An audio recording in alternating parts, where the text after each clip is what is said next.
uang sekian, punya properti sekian, punya harta sekian, satu dapat penyakit yang rasanya saat itu adalah penyakit yang paling ganas ya di dalam seumur hidup gue. Gak ada gunanya. 10 tahun, 12 tahun gue berkarya tuh apa gunanya kalau gue nggak bisa sehat dan nggak bisa menikmati itu semuanya gitu kan. Dan akhirnya gue bingung mau cerita sama siapa. Nah akhirnya ya udah gue memutuskan hari itu gue mau sholat. Ya itu mungkin gue nggak mengerti ya semua arti-arti dari bacaan sholat gue, tapi gue baca semuanya dengan sangat amat perlahan.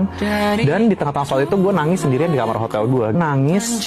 Dan gue masih merinding sih cerita kayak gini. Sekarang gue masih ingat sekali kayak momennya pertama kali gue bisa kayak curhat sama seseorang yang udah lama sekali gue tidak omongin dan ngobrol bareng. Tapi gue rasa banyak kasih sayang langsung kayak masuk ke hati gue yang tadinya gue nggak happy, tiba-tiba gue langsung ngerasa tenang, aman, nyaman, dan dipeluk. Rasanya gimana sih sholat rasanya wah ini gue mau nangis kalau sampai kayak gini. Tapi kayak gue untuk pertama kalinya dalam situasi yang gue berat ya, biasa gue mau operasi, tapi gue mendapatkan sebuah rasa yang luar biasa di tengah-tengah gue lagi baca kalimat sholat yang gue juga mungkin gue nggak ngerti, tapi kayak ada yang bisa ada yang meluk gue gitu.